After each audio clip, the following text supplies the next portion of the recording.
Hey everybody, I've got an interesting framing floor video for you today. As you may know, I'm turning my garage into a shop studio, and the first thing I had to do was build a huge sleeper floor. A sleeper floor is essentially a floor that sits on another floor. In this case, my framed joist floor sits on the concrete slab in my garage space. I did this for a few reasons.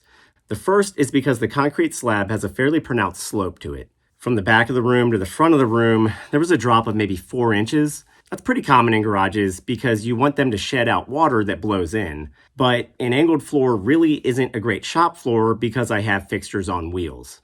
Plus, I may turn this shop studio space into an apartment someday, and a floor with that much slope really wouldn't be ideal. So my intention was to build the floor up to a height where I could run subfloor straight across the joists onto the mud sill bump out around the perimeter of the room. This would give me a nice, stable, flat floor. Plus, it would give me some space to eventually run plumbing and some wiring beneath the subfloor down in the joist bays. But creating a floor that is flat on top but sloped on the underside can be tricky. So let me show you how I did it.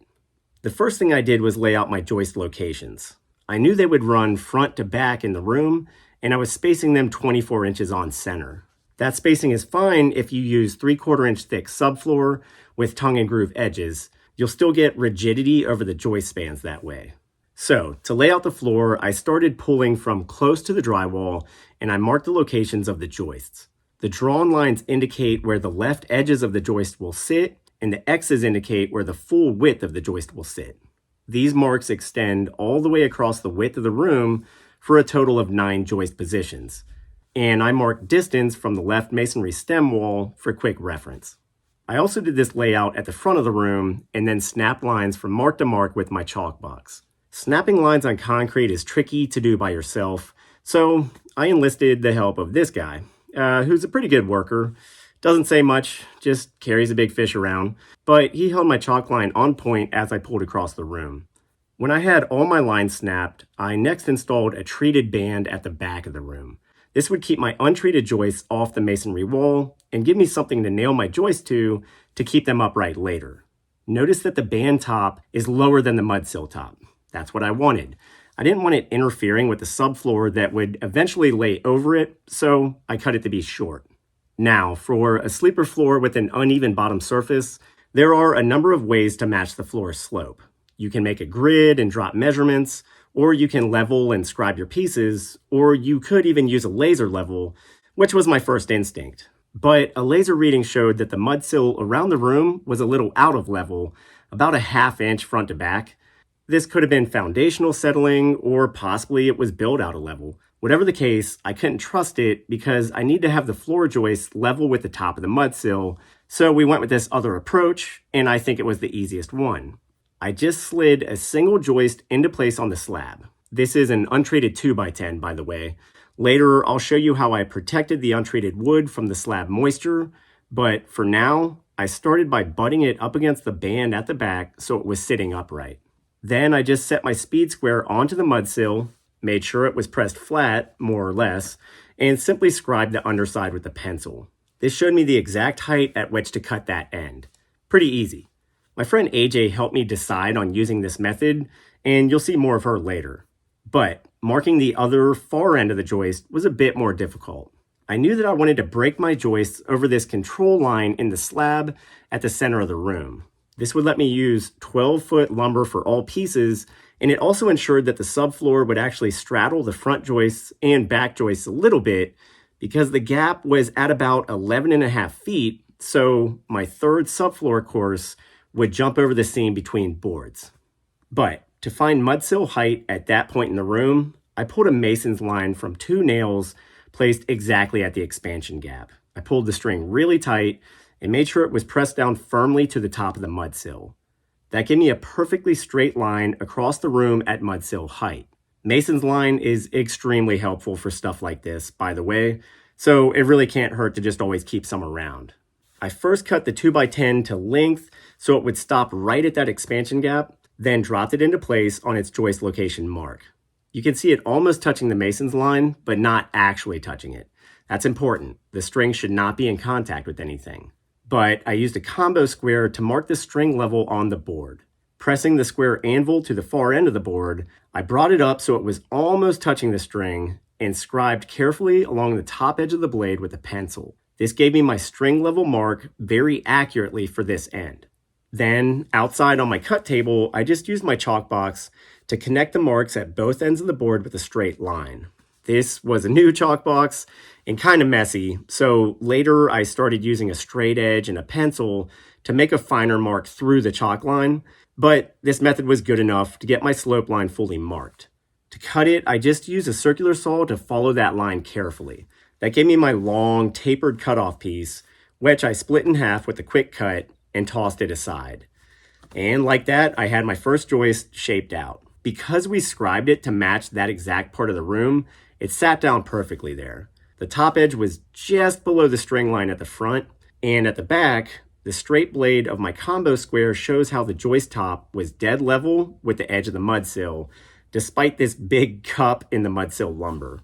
But my subfloor would lay nice and flush on these two surfaces, and the band in between them would not interfere.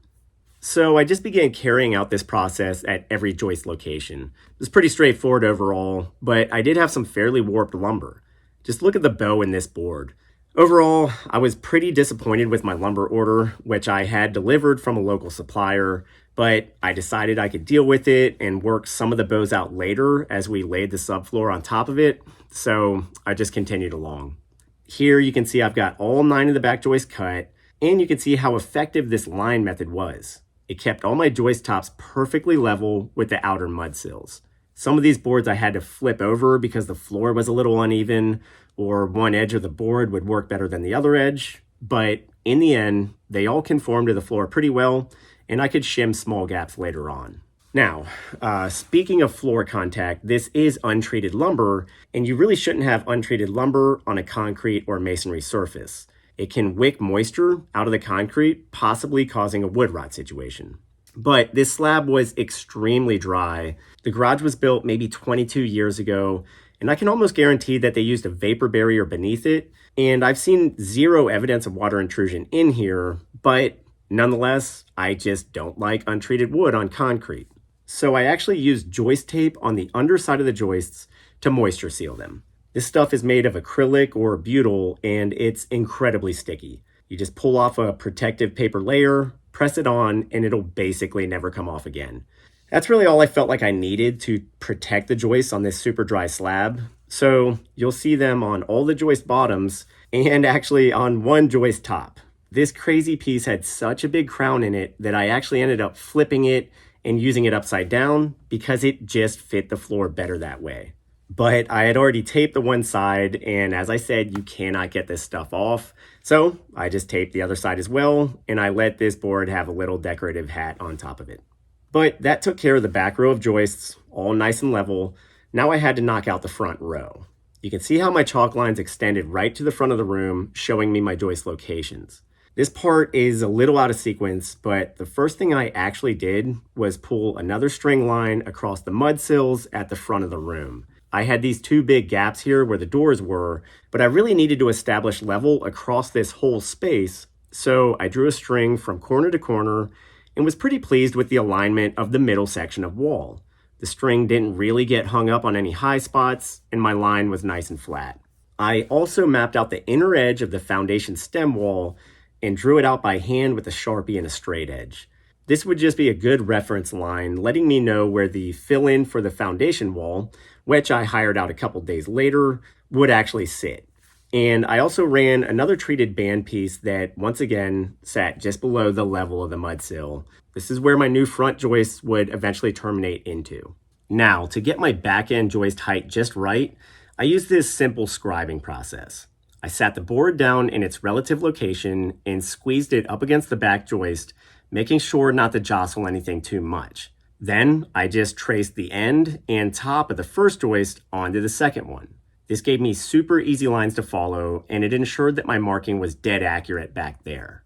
Marking the front end was a little more complicated because the joist didn't quite touch the string line, so I had to use a combo square and torpedo level together to sort of space out and lower the square down onto the mason's line without touching it.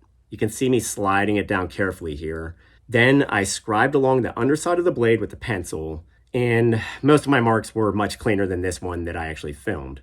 But at my cut table, I once again snapped the chalk line between these 2 points, cut the board at the scribe lines, and brought it inside.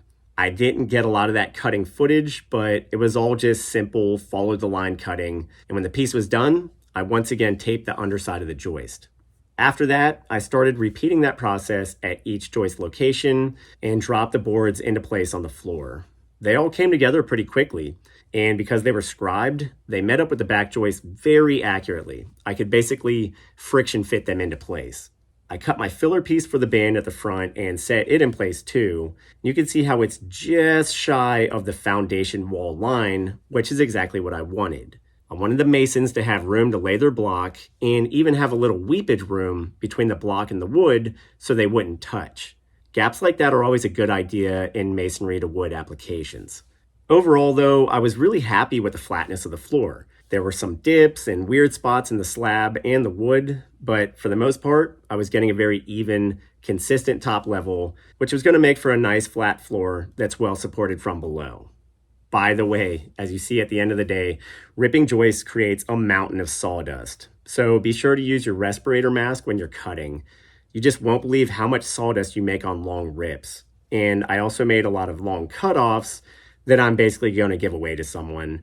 There's good lumber there, I just can't store it right now or use it. But the next day, it was time to prep for subfloor. I started by finally tacking the joist to the band. I just toe-nailed with a framing gun and 3-inch nails for this. One toenail down into the top edge with the joist centered on its line. And then I plumbed the joist more or less by eye and shot a toenail or two into the side of the board. That was it. I saw no reason to overshoot this stuff. It wasn't going anywhere. You can see me kicking it pretty hard here. Since this is a sleeper floor and not a suspended floor, you really don't have to worry about the deflection you see in something like a deck. The framing is trapped between 2 solid surfaces and it's not going anywhere. But the other important support piece was for tying the front and back joists together. I just did this with a little panel of 1/2-inch OSB, nothing fancy. I switched to 2-inch framing nails for the gun, held the panel in place, and shot it with about 6 nails, 3 per joist end. That's it. That keeps them firmly tacked together so I can treat the whole row like one long piece. It really stabilized things. And you can tell it pulled some tilting joists into vertical and kept them that way until I could get them shimmed up later. And then we finally came to laying the subfloor. This wound up being pretty tedious. My careful layout was all good. Joists were in the right place for panels to land or break on them. But once again, my lumber order was just really bad. Subfloor is tongue and groove, meaning the panels interlock to create edge support across open spans. This system is fine unless your lumber is bowed or damaged, and this order came with some really beat up sheets. I actually had to take 6 of them back because they were so bad. And setting them near the wall was tricky because the hold down anchors in the mudsill were in the way. So I actually had to notch very roughly around these locations with a spade or paddle bit and a drill. It definitely was not pretty, but it doesn't matter because finished floor will cover it up someday. I got this first sheet set in place and it broke right in the center of the outside joist. Then I began butting adjacent sheets up to it. I did still leave a little gap between the sheets, just about a 1/16 or an 1/8 of an inch. And I actually used screws on a collated strip that are meant for a stand-up drill driver. For now, I'm only tacking these sheets down with maybe 6 to 8 screws a piece because later, or much later on, I'll be pulling them up to run plumbing down here. So for now, I just used an impact driver and mostly placed screws around the edges with 1 or 2 in the field. In another video, I may show how the stand-up driver works though, because it's really cool and it's a huge time saver when you're doing large flooring applications like this. Early tests on the floor showed that it was already very stable and quiet, even without interlocking sheets, which was great. So I measured and cut my filler piece at the end, notched around the anchor points, put it down, and my first course was done. However, right away, subsequent sheets were kind of a pain because the tongues and grooves were, as I said, in bad shape. They were just really chipped up and rough. So getting boards to interlock was tricky. And keep in mind that these Advantech boards are self-spacing. They naturally wind up with what looks like an 1/8 gap on the long edges. They're supposed to be that way. It even says so printed right there on the sheet. But all the same, I was having a really hard time driving some of them into place, and they were just fighting me a lot because of board conditions. So eventually, I enlisted the help of my good friend, Amanda Jane Albert. AJ is a master carpenter and contractor here in North Carolina and an expert on sustainable building. And she actually has her own YouTube channel that she just started, where she's going to soon be documenting a straw bale house build, which is really cool. So check that out. I'll link it below. But AJ helped me get boards cut and knocked into place much more quickly. Subfloor really is a two-person job, especially when your sheet lumber isn't the best. I mean, just look at how bowed this top sheet was. It came to me that way, so I really needed a helping hand to install some of these. And one thing that helps is making sure your tongues and grooves are clean and free of damage or loose chips before you fit them together. You can just do this with a screwdriver or even your fingers sometimes. But once they're clean, you can kick boards into place, or you can use a beater bar, which is just a narrow piece of framing lumber laying across a couple joists. This acts as a protective edge so you can knock pieces towards you with a sledgehammer, locking sheets together. If you have to do a job like this, please use a beater bar to protect the sensitive groove side of the board. It's just a great, fast method. The rest after that was just measuring leftover spaces, cutting sheets to fit, and notching around anchors. And the next course could then be started with a half sheet from our leftover cutoff. You should always stagger seams in a sequential pattern when you're doing subfloor or any kind of sheathing. And notice that I was shimming up low spots and dips in the slab as we went along. I used bidirectional shimming in nearly all spots to get really firm support beneath the board. That just added a little bit of extra stabilization. And these are composite shims, which are rot proof. And during my off day, I'd had my masons install a little foundation wall to fill in the door openings. You can see a big mortar bed beneath these 8-inch block courses. Sometimes you have to do that when you're filling odd heights. But since these two spots really aren't very load bearing because all the weight is headered from above, I wasn't really worried about any sort of compression problems. It's all getting painted and the blocks are sort of just filler. AJ ground down a few high spots in the fill mortar with a brick. Then I added a couple pieces of new 2x8 treated mud sill. I actually attached them down with just a strong construction adhesive. They're really not in any danger of going anywhere here, and they laid nice and flat, so I didn't feel the need to use any sort of mechanical fastener.